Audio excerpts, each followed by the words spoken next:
अब दुश्मन चाहे कोई विमान, हेलीकॉप्टर या अत्याधुनिक ड्रोन लेकर आए, उन्हें अब यहां आकर फिर भागने या बचने का मौका नहीं मिलेगा, क्योंकि अब जल्द ही भारतीय सेना में एक नया और पावरफुल डिफेंस सिस्टम शामिल होने वाला है।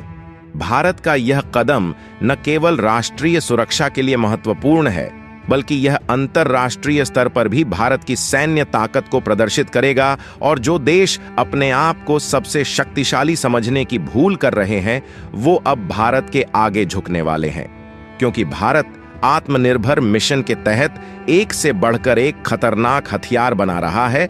और सबसे खास बात यह है कि ये सारे के सारे हथियार भारत में ही बनाए जा रहे हैं, जिसने चीन अमेरिका के नींदें उड़ा दी हैं। पूरी खबर क्या है, आइए जानते हैं आज की इस वीडियो में। पर आगे बढ़ने से पहले भारत के आत्मनिर्भर मिशन के लिए कमेंट में आत्मनिर्भर भारत जरूर लिखें। दरअसल भारत सैन्य ताकत के क्षेत्र में दिन ब दिन मजबूत होते जा रहा है और अब दुश्मन के हर दांव पर उसे सह और मात देने के लिए भारत की सेना तैयार है।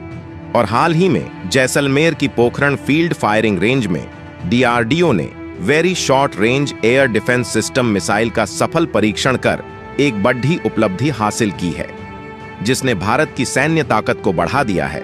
इस मिसाइल के सफल उड़ान परीक्षण के बाद रक्षा मंत्री राजनाथ सिंह ने DRDO और भारतीय सेना को बधाई भी दी है।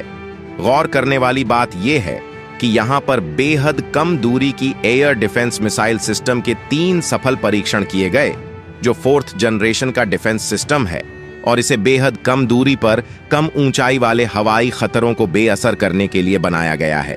इस मिसाइल और लॉन्चर को ऐसे डिजाइन किया गया है कि इसे आसानी से कहीं भी ले जाया जा सके, जबकि इससे पहले फरवरी 2024 और सितंबर 2022 में भी ओडिशा के चांदीपुर परीक्षण रेंज से इसी तरह की मिसाइल के 2 सफल परीक्षण किए गए थे। अब सवाल ये आता है कि आखिर ये very short range air defence system क्या है और इससे भारत को क्या लाभ मिलने वाला है। तो आपको बता दें, very short range air defence system मिसाइलें किसी भी बड़े शहर या स्ट्रेटेजिकली इंपॉर्टेंट लोकेशन की सेफ्टी के लिए जरूरी हैं।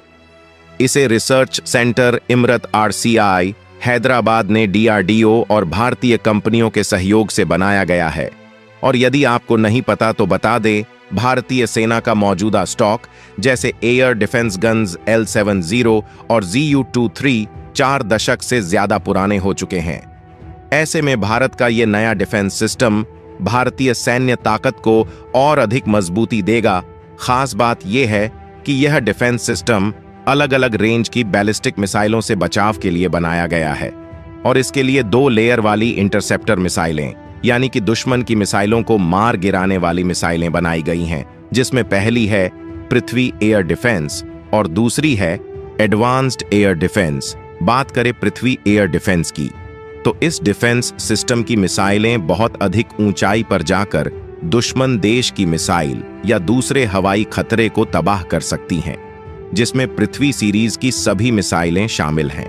जरूरी बात यह है कि इन मिसाइलों की रेंज 300 से 2000 किलोमीटर होती है और ये जमीन से 80 किलोमीटर ऊपर टारगेट को तबाह कर सकती है और इनकी स्पीड करीब 6000 किलोमीटर प्रति घंटा होती है। वही बात करें एडवांस्ड एयर डिफेंस की, तो एडवांस्ड एयर डिफेंस की मिसाइलें कम ऊंचाई वाले टारगेट्स को मार गिराने के लिए बनाई गई हैं। ये मिसाइलें 5000 किलोमीटर या उससे ज्यादा दूरी से आने वाले हवाई खतरों को हवा में ही गिरा सकती हैं। इसके अलावा ये 30 किलोमीटर की ऊंचाई तक के टारगेट को तबाह कर सकती हैं और इनकी रेंज 150 से 200 किलोमीटर की और स्पीड 5500 किलोमीटर प्रति घंटे की होती है। वही बात करें S-400 एयर डिफेंस सिस्टम की, तो यह सिस्टम एक बार में एक साथ 72 मिसाइल दाग सकता है और खास बात यह है कि इसे कहीं भी लाना ले जाना बेहद आसान है और क्योंकि इसकी पोजीशन फिक्स नहीं रहती, इसीलिए इसे डिटेक्ट करना और इसकी मिसाइल को नष्ट कर पाना दुश्मन के लिए बहुत मुश्किल रहता है। और सबसे बड़ी बात यह है कि यह डिफेंस सिस्टम -50 से -70 डिग्री तक के तापमान में भी काम कर सकता है।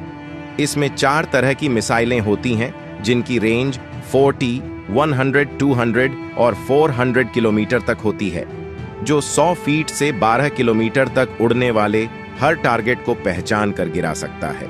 इसका रडार 600 किलोमीटर तक की रेंज में करीब 300 टारगेट ट्रैक कर सकता है, जो मिसाइल, एयरक्राफ्ट या फिर ड्रोन से हुए किसी भी तरह के हवाई हमले से निपटने में सक्षम है। लेकिन दोस्तों, इस बीच भारतीय नौसेना को एक ऐसी सबमरीन मिलने वाली है जिससे उसकी ताकत डबल हो जाएगी। दरअसल भारतीय नौसेना दिसंबर में अपनी छठी और अंतिम कलवरी श्रेणी की पनडुब्बी वागशीर को कमीशन करने की तैयारी कर रही है, जो मुंबई के Mazagon Dock Shipbuilders Limited में तैयार की गई है। जबकि समुद्री सीमा पर अपनी मजबूत पकड़ बनाने के लिए भारत अभी फ्रांस के साथ 3 और ऐसी पनडुब्बियों के निर्माण पर चर्चा कर रहा है। और देखा जाए तो भारत लगातार हिंद महासागर में अपनी स्थिति मजबूत करने की कवायद में जुटा है, जिसके मद्देनजर लगातार सबमरीन को कमीशन करने की तैयारी तेजी से आगे बढ़ रही है। पर सवाल यह है कि आखिर ये पनडुब्बी वागशीर क्या है? क्यों भारत इसे अपने बेड़े में शामिल करने जा रहा है? तो आपको बता दें, इस सबमरीन का निर्माण 23,562 करोड़ रुपए के प्रोजेक्ट 75 का हिस्सा है। इन कलवरी श्रेणी डीजल इलेक्ट्रिक अटैक पनडुब्बियों का निर्माण यार्ड में किया गया है, जिसमें फ्रांसीसी फर्म नेवल ग्रुप से टेक्नोलॉजी ट्रांसफर किया गया है। ये पनडुब्बियां कई तरह के मिशन को पूरा कर सकती हैं, जैसे दुश्मन के जहाजों और पनडुब्बियों को नष्ट करना, लंबी दूरी तक हमले करना, खास अभियान चलाना और खुफिया जानकारी जुटाना।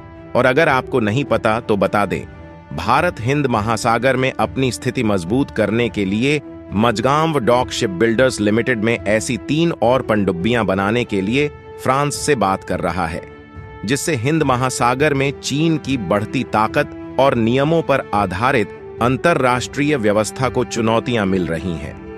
जबकि इससे पहले 29 अगस्त को भारत ने विशाखापत्तनम में अपनी दूसरी स्वदेशी परमाणु शक्ति से चलने वाली बैलिस्टिक मिसाइल पनडुब्बी INS अरिघात को शामिल किया था।